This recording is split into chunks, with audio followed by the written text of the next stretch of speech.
Well, I am eager to turn the page today into a new series entitled Encounters, where over the next few weeks we are going to take a look through the Gospels at experiences that people had with Jesus. Even as I was between services thinking about the text that we're going to talk on today and these encounters, I can only imagine how precious they are to the Lord. These aren't stories, these aren't tales, these aren't anecdotes. These are real life happenings between the Son of God and human beings just like us, where He intersected with their timeline, and as a result, they were altogether different. For many of them, the result was physical healing. They were delivered from demonic possession or oppression. They were set free in their emotions or their mind. Somebody that they loved had an experience that changed them. For others, they came across Jesus. Jesus expressed Himself to them, and because they had mindsets and strongholds that they didn't want to let go of, they walked away. But whatever the case, whether it ended well or it didn't, a life was changed, because you cannot have an encounter with Jesus and stay the same.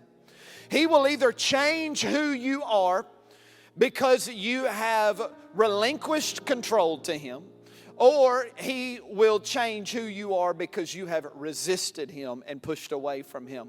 But He is so polarizing in the best way possible. You have to decide what you're going to do with Him. And so today, as we begin this series, I'm going to preach from a text that will be familiar to those of you that are seasoned in the faith, those of you that are churched for a good bit of years. You'll know this passage. And admittedly, preaching familiar passages is a little tricky, because many of you have read this dozens of times. Maybe you've heard dozens of sermons on this particular account. And if you're not careful, when you've heard something a lot, you'll just kind of shut down and go on autopilot the rest of the service. But I want to ask you to hang with me, because I think I have some things to say that will make an old tale very fresh.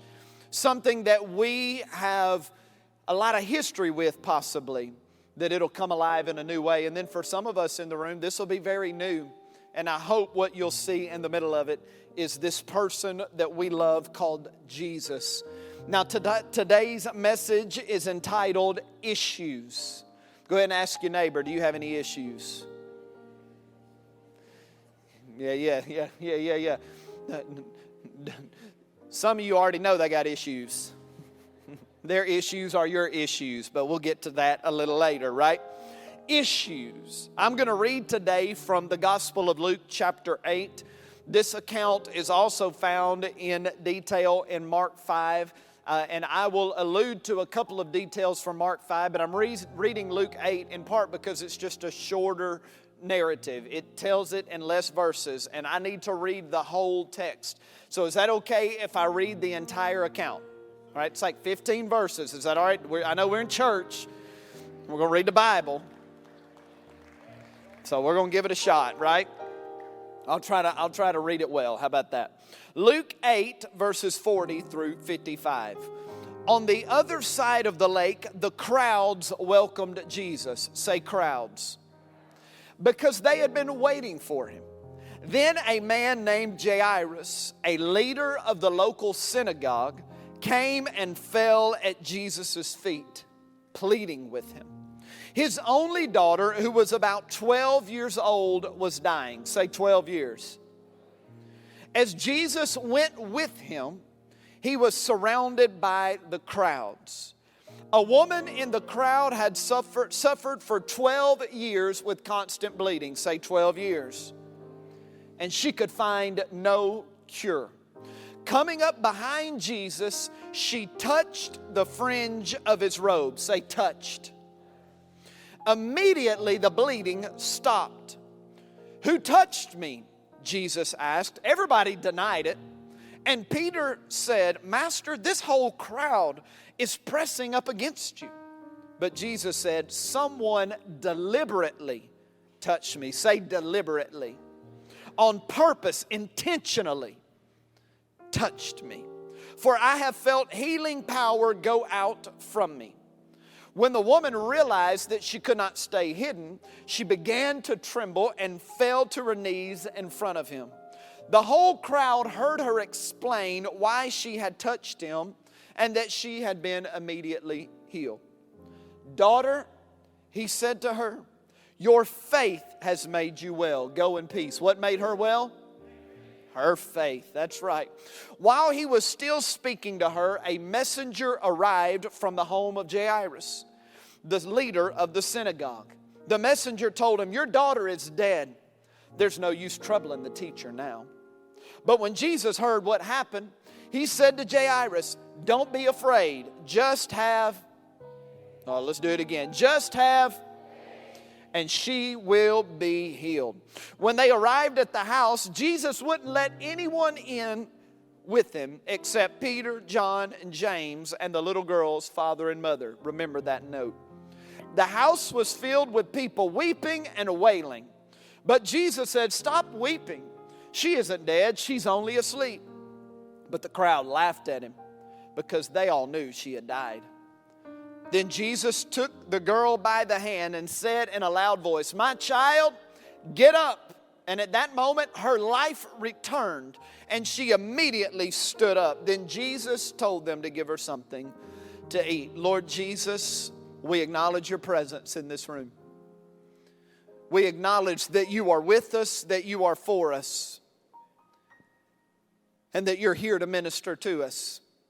I pray over the next few moments as I talk that your heartbeat would grow louder and louder. I pray that as this message unfolds that your presence would thicken in the room.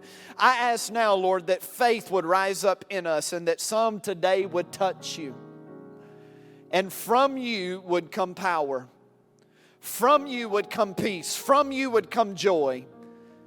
And in us there would be life change. In the name of Jesus. Everybody said yes, right?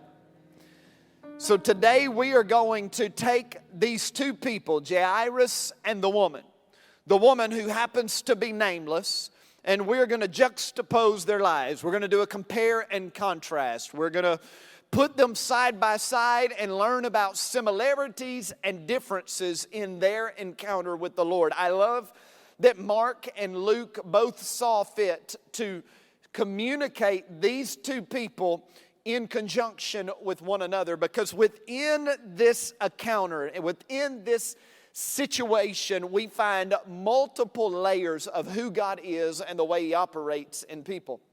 Jairus, we know from the text, it mentions it twice, he was a synagogue leader. The synagogue would have been likened to the local church. It would have been the center of the Jewish community. It was their place of worship. It was their place of fellowship. It was a place that was sacred and precious to them. And for Jairus to be a synagogue leader would have meant that he was a person of nobility and esteem in society. In the Jewish framework in that community, he would have been sought after, thought well of. He would have been someone that people admired and respected tremendously. On top of that, it's believed that Jairus would have been a man of means. It would have been a man of wealth. We mention in the text that there were mourners and people weeping, and those people were of such a number that they filled his house. Interestingly, in their culture, this would be a little odd to us, but it was normal, not just normal, but expected that if there was a funeral, the family would hire people to come and mourn. There was even a baseline expectation that even if you did not have much money, you would at least have two singers and someone to play an instrument. Now we see with Jairus, he has a house full of mourners and people that are weeping.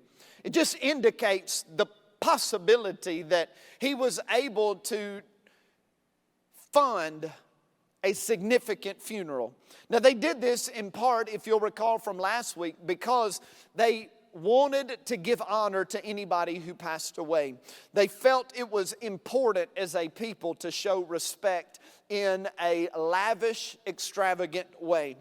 So Jairus is respected, he's esteemed, he seems to be a person of means. To become a synagogue leader isn't just random. It's not just a matter of happenstance. It's not necessarily something you're born into. It would have been very similar to what we see later in the New Testament when Paul talks to Timothy and Titus about the role of a chief elder or an elder in the church. And an elder had certain requirements of them. They were to be a person who was highly respected in society, a person of integrity, a person of high character. They would have been required and expected to be devoted to their spouse, to be respected by their children, to have a home that was ordered and structured and healthy and balanced. He wouldn't be allowed to be a drunkard, nor to be someone who was prone to lie or prone to outbursts of anger. He would be a person of pristine reputation. That's the only way you would become a synagogue leader. So we're looking at a person in Jairus that had spent years stacking good decision on top of good decision.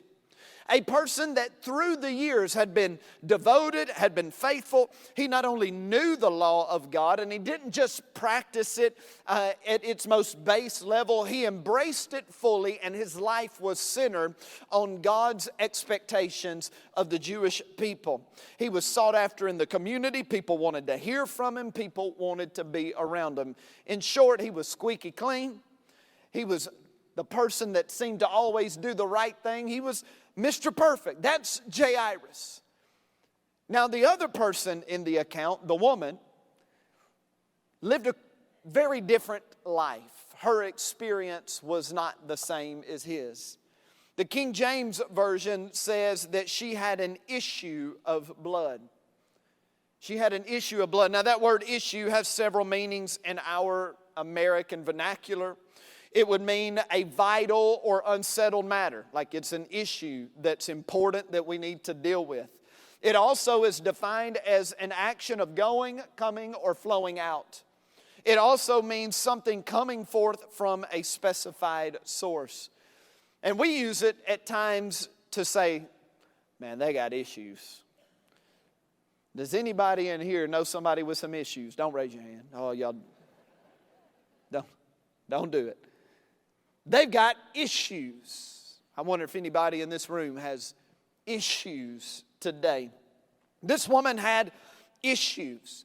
Now, I don't want to be crass. I want to be mature and responsible, but I do need to get into some of the clinical elements of her ailment. It's almost unanimously believed by scholars that this woman's issue of blood pertained to her feminine cycle. That this was an ongoing issue that she dealt with for 12 years. That on some level there was too much bleeding, and there was bleeding at inappropriate or not in the right sequence or time or order. And as a result of this, you can only imagine the physical toll that it would take on her body. No doubt that she had bouts of severe pain and discomfort. There's no questioning that she had irrevocable fatigue. That there would be stretches of her life where she was utterly exhausted, spent, incapable of exerting herself and caring for the world around her. No doubt, as a result of her issue, there would be depletions of nutrients that she needed.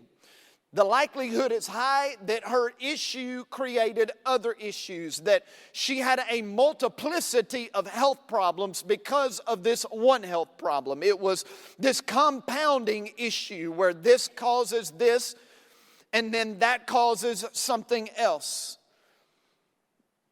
Her body was failing her. And unfortunately, she didn't live in a time of modern medicine, so they didn't have the amenities, they didn't have the expertise, they didn't have the extra 2,000 years of study and technology that we have now. So she was left with old wives' tales.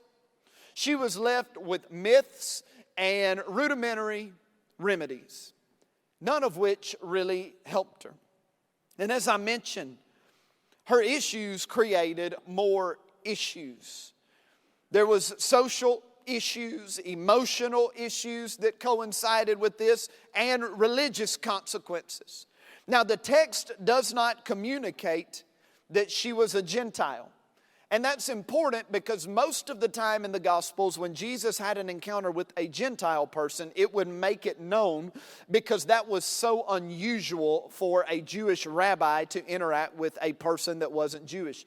So it's safe to believe that she was a Jewish woman. Therefore, she was living with a deep understanding of the Jewish law of the Old Testament and living by that law.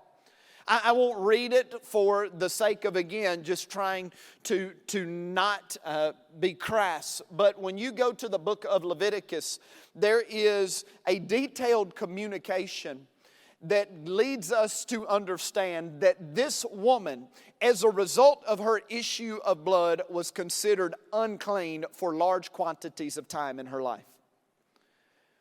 That anytime this issue presented itself, she was not permitted to touch other people. If she were to touch someone else, she would defile them and they would be unclean for the entirety of the day.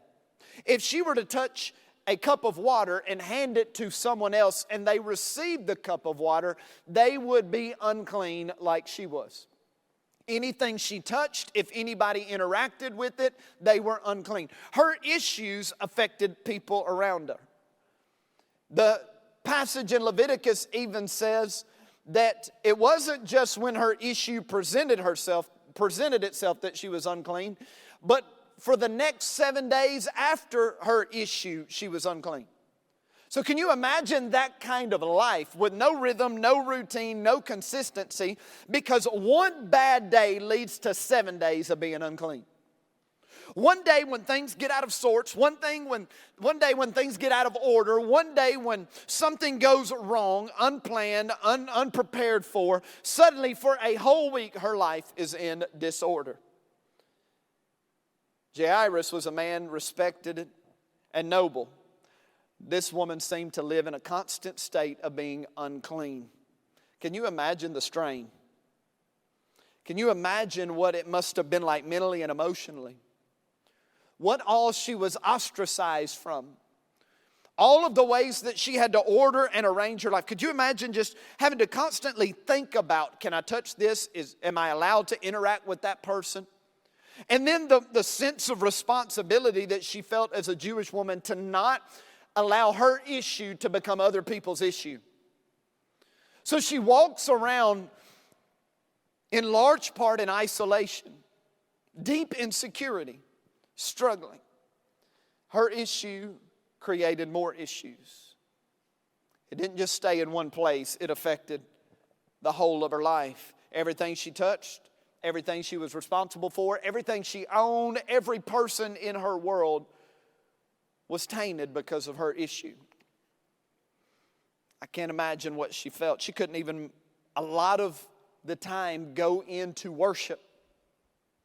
She couldn't even go to church because her issue was of such significance. She was stuck. She couldn't be productive. She couldn't progress. She couldn't advance. She was in constant survival mode. I don't know if there's anybody here that can identify with feeling like every time I take 2 steps forward, my issue presents itself and I end up taking 2 steps back. Every time I think I get ahead, I feel this thing rise up again and it just drags me right back into the fray of what I was in before. I can't progress, I can't advance, I just feel like I'm stuck in a moment. I wonder if anybody in this room knows what it's like to have issues. I wonder if anybody knows what it's like for your issues to create more issues, to have physical issues that create emotional issues, to have mental or emotional issues that create relational issues, to have old issues that trigger new issues, to have something that was involved in your life 10 years ago. But every time something in 2023 feels slightly like 10 years ago, you all of a sudden are triggered and all that stuff comes out and everything around you gets touched by the issue. I wonder if there's anybody that you're in a marriage, but the issues from your previous marriage seem to always knock on the door of your current marriage. Anybody that grew up in a home environment that was tumultuous or full of discord, and here you are at 50 years of age, and what you were living in at 12 years of age is still an issue that gives you issues now. I don't know if you know what it's like to have things that just keep piling up and stacking up, but that was this woman's experience. And it wasn't a new problem, it was 12 years long. Some of us have been dealing with some stuff for a protracted length of time. 12 years of trying to work around this. She even made efforts to get better. Mark 5:26 tells us she had suffered a great deal from many doctors.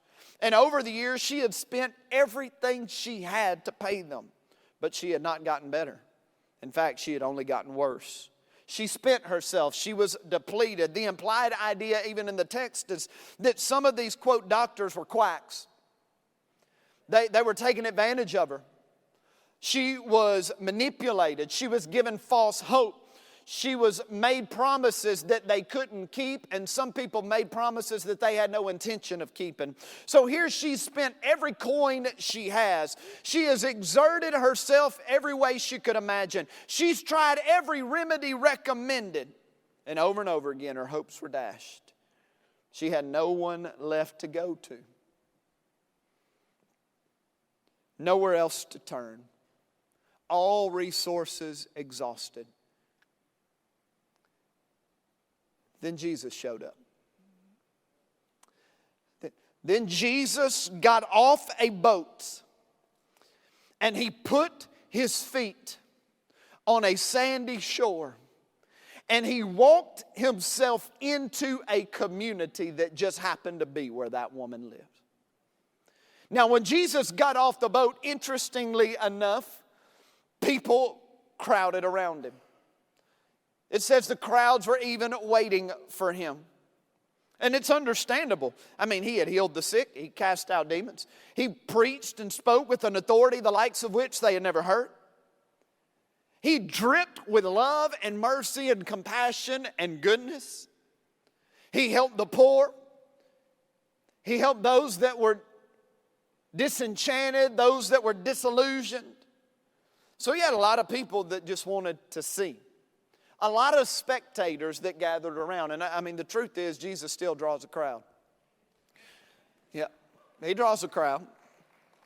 All around the world right now, depending on what time zone we are in or we are not, there's a crowd that are just enamored with this person, Jesus. I mean, we see stadiums filled, cheering sections for Jesus.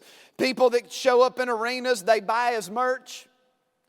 They sing his top hits.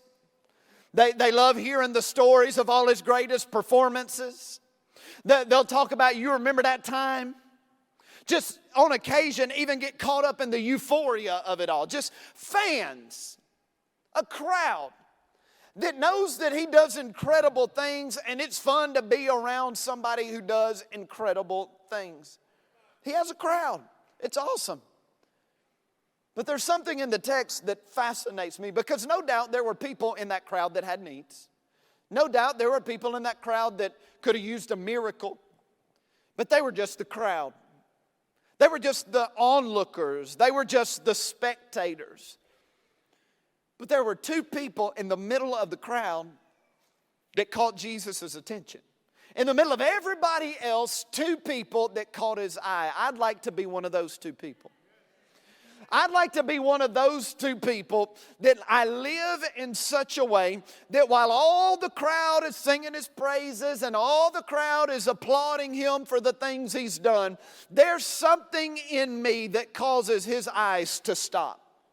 I'd like us to be that kind of church in all the churches that are on the planet. All the people that are singing all the songs that are being written and all the preachers preaching all the sermons that are being preached today. I would love to be the type of church that as the eyes of the Lord are looking to and fro across the earth, you know what He's looking for? The Scripture says He's looking for hearts that are completely His. And when He finds one of those, He shows Himself strong through them. I'd love Cornerstone to be the kind of church that as God is scanning the globe, He finds what He's looking for. I'd like my house to be the kind of house that He finds what He's looking for. I'd like my life to be that. All these people in Jesus' proximity, but only a couple of them had life-changing experiences. Now don't get mad at me, but it's similar to having 1,500 people on property today. A lot of folks here today. Some will get in their car and say, surely the presence of the Lord was in that place. I'm different. Something happened in me. And some will get in their car. It's just another Sunday. Just another day. Now, I'm not making accusations. But isn't there something in you that says, I don't want to just be a spectator? Isn't there? I just can't believe for the life of me that you showed up, you went through all the trouble of getting the kids rounded up. You went through all the trouble of some of y'all driving an hour plus to get here. You didn't watch online, but God bless the people watching online. The ones that can't get here, I bless you. But you went through all the I cannot for the life of me believe that you came here just to watch. I can't believe that you showed up at church today just to go through the motions. There is a belief in me that you came because there's something in you that wants to stop Jesus in His tracks. That there's something in you that wants to have an encounter. That there's something in you that wants to be different than when you left. What would happen if we became a room full of people that said, I'm not just going to show up. I'm not just going to punch the clock. It's possible, though, to be in proximity to Jesus, but not have an experience with Jesus. That's what we learn here. It's possible to be around all the Jesus stuff, but walk away having not really seen Him face to face. Now there's some tensions in this text, if you'll allow me to just take a few moments to teach and talk. One of the tensions is between God's omnipresence and His manifest presence. His omnipresence is the truth that God is everywhere at all times. Right now, God is here, period. That is a truth that is older than time. It is a truth that you can lock in and know without a shadow of a doubt, no matter what you feel, no matter what's going on around you, no matter how things are playing out in your life. God is omnipresent. God is everywhere at all times. I love that truth. But then there is His manifest presence that we see throughout the Scriptures and we see throughout church history, where God seemingly pushes past the veil of omnipresence and He reveals His nature. And out of His being, out of His existence, He releases a part of Himself onto a person or onto a people group. And the result might be that they're saved or they're empty, but now they're filled with His Spirit, or they're bound and now they're delivered, or they're sick and now they're healed, or they're discouraged and now they're encouraged. But something happens because God reveals Himself in His manifest presence. That happens all through the Bible. I've lived it for 45 years of God showing up in a special way. Now I'll tell you, His omnipresence is a rock for me. When it comes to my relationship with the Lord, I am in desperate need of the truth that He is always there. Because some days I feel it and some days I don't. Some days I got stuff going on that are challenging, and I need to just know He's there. That truth is a lifesaver to me. That truth is so encouraging that no matter what's going on, God is present. But His manifest presence, the fact that His glory would move over my life, the fact that He would show up in a church service and change somebody's life, that right there, I refuse to live without. I refuse for my life to just live in the place of omnipresence. I want to live in such a way that I experience His manifest presence. I don't want to just be around Him. I want to get close enough to touch Him. And I don't really have any interest in pastoring a church that doesn't have His manifest presence. I don't have any interest in just going through the motions week after week. And let me give you 3 points on how to have a nice, pleasant little life. Let me give you 3 practical applications on how to be a better Christian today than you were yesterday. No, I want us to be a house where we walk up in this room and there is a deep belief in us that anything is possible. And on any given Sunday, that person which is disease-ridden no longer has a disease. And that person which is addicted is no longer addicted. And that person which is depressed is no longer depressed. I can't imagine doing this any other way. And I have no intention of doing it any other way. I've seen too much. I've heard too much. I've observed too much. I know too much. And so we'll live with that deep belief that He'll show up. So what was it about Jairus and the woman that caused Jesus to express Himself that way?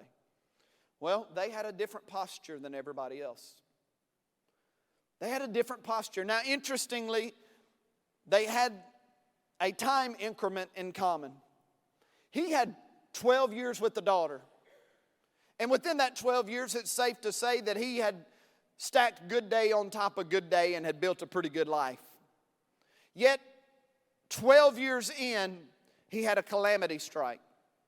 Her, on the other hand, had 12 years of difficulty, 12 years of frustration, 12 years of struggling. Yet, whether you have stacked a whole lot of good days or you have lived a whole lot of bad days, interestingly, the posture of the two has a lot of similarities.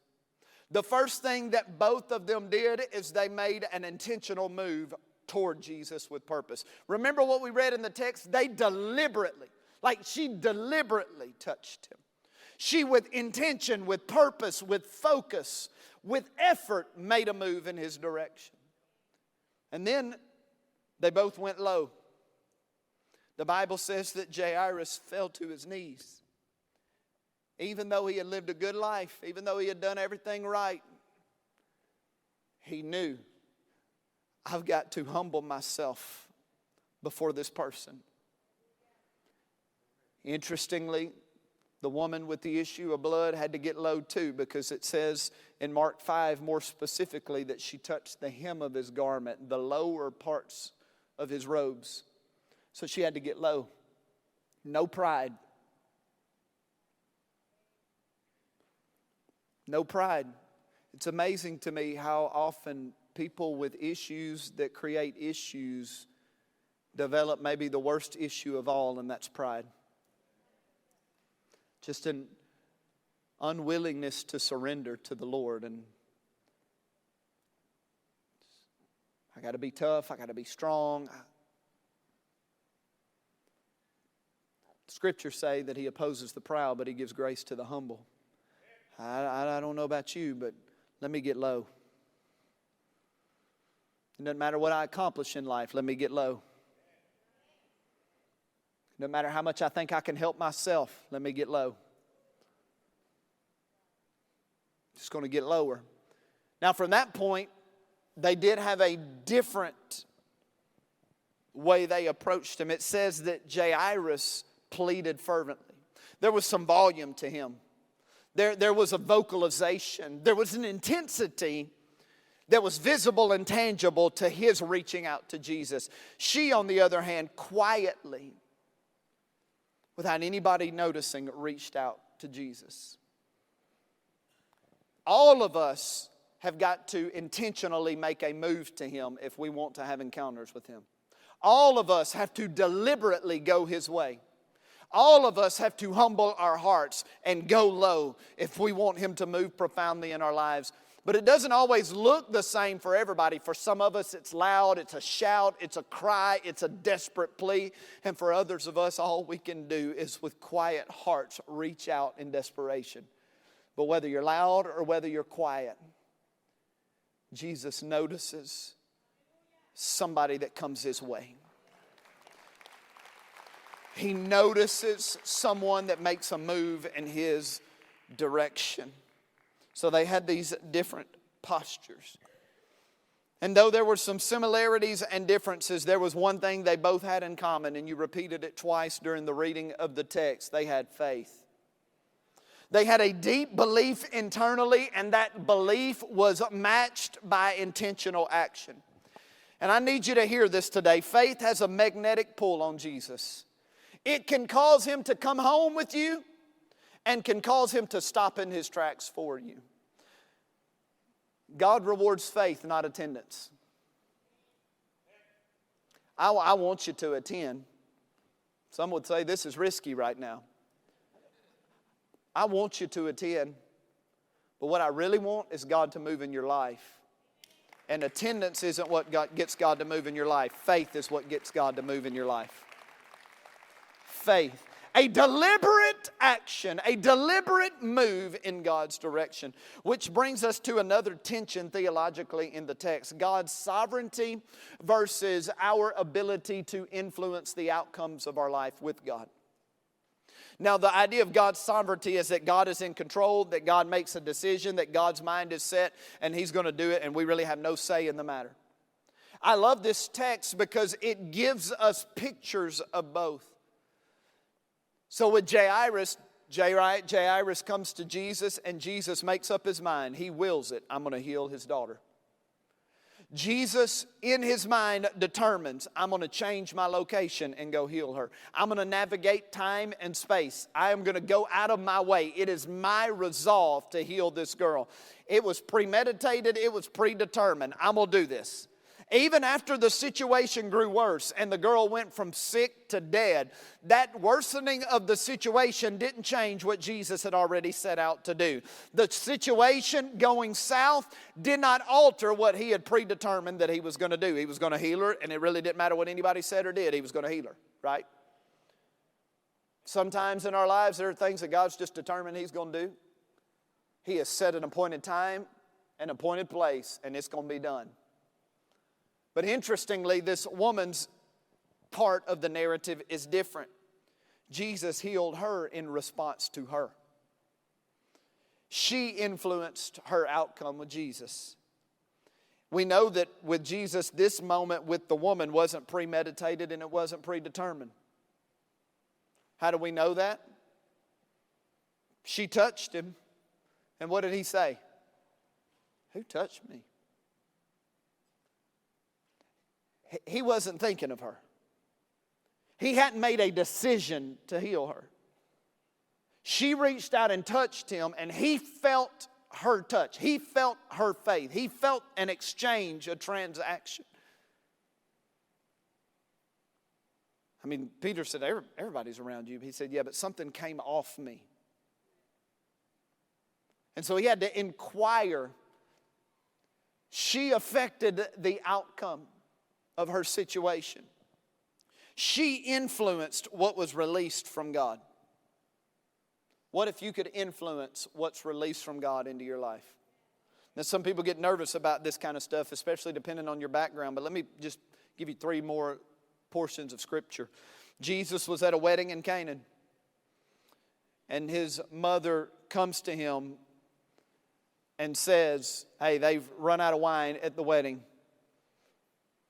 And she was implying, I need you to do something about this. And Jesus told His mama, it's not time. She persisted. And because of her relationship with Him and her persistence, what did He do? He turned water to wine. She influenced the outcome by relationship and persistence. You go to the Old Testament and God had chosen to judge Sodom and Gomorrah because of deep sin.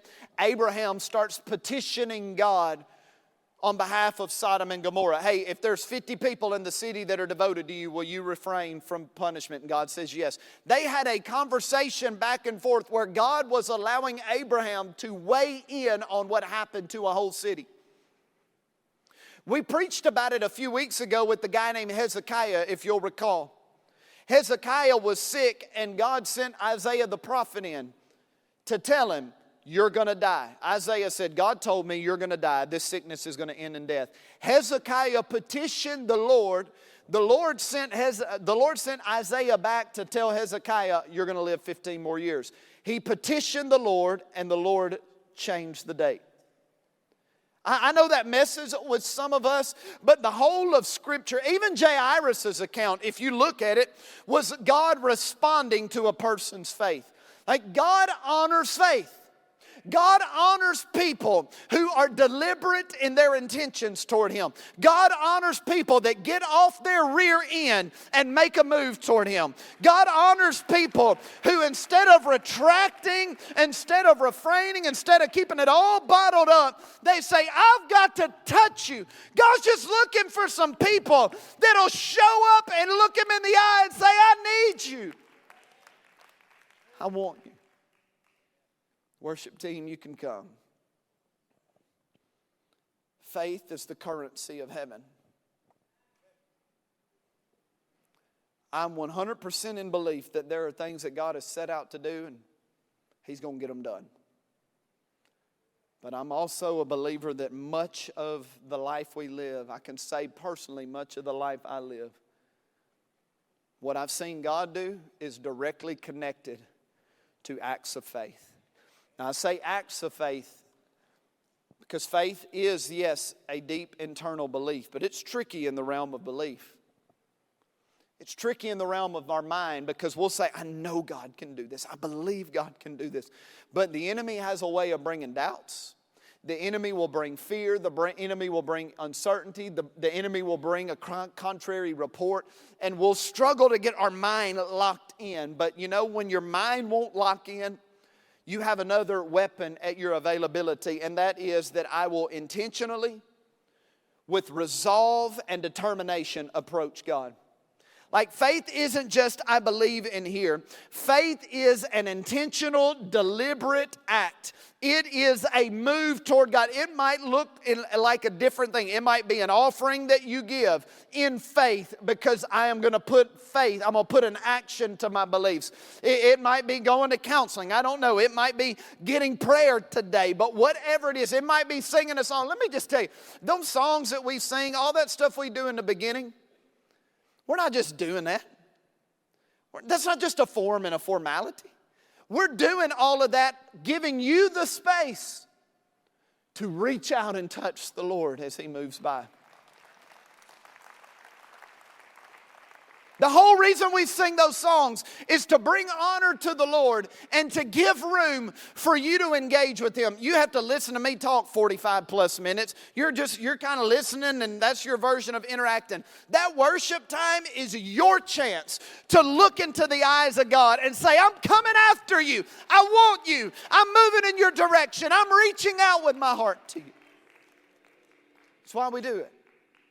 We do worship in here with the belief that it is a prime moment for miracles to take place. I want to share a few final thoughts. Is that all right? You good? All right.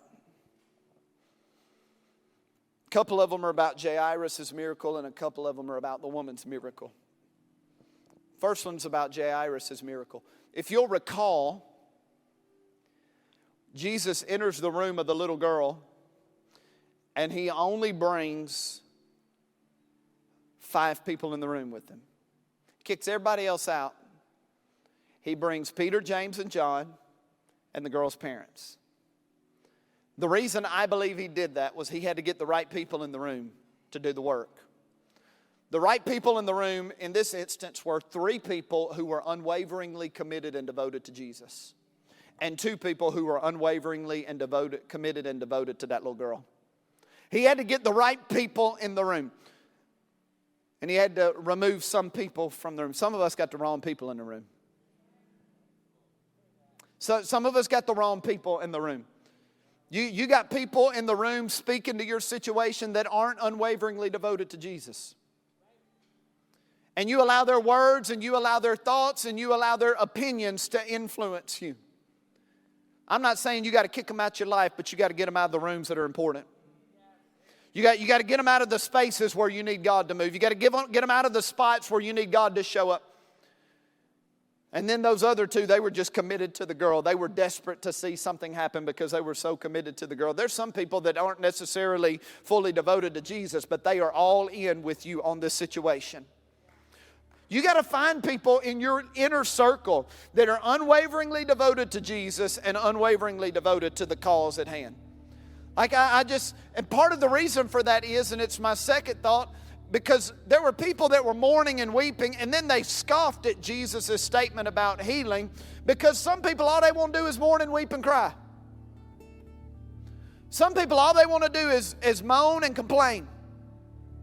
They like that state of existence. And others will scoff at your faith. I believe God's going to do this. And they'll scoff at it. They'll laugh at it. They'll say, oh, no. You just need to learn how to deal with it. You need this is what it is. Remember last week? You need a few folks that aren't content with it. It is what it is. You need some folks that'll add the addendum, but it ain't what it's going to be. That's what you need. You got to get the right people in the room with you. Because some of them just aren't going to help you get where you want to be. And then the next thought, and this one stirs my heart. Anytime the Lord is present, He is touchable by anyone and everyone. This woman had an issue that was supposed to make Jesus unclean.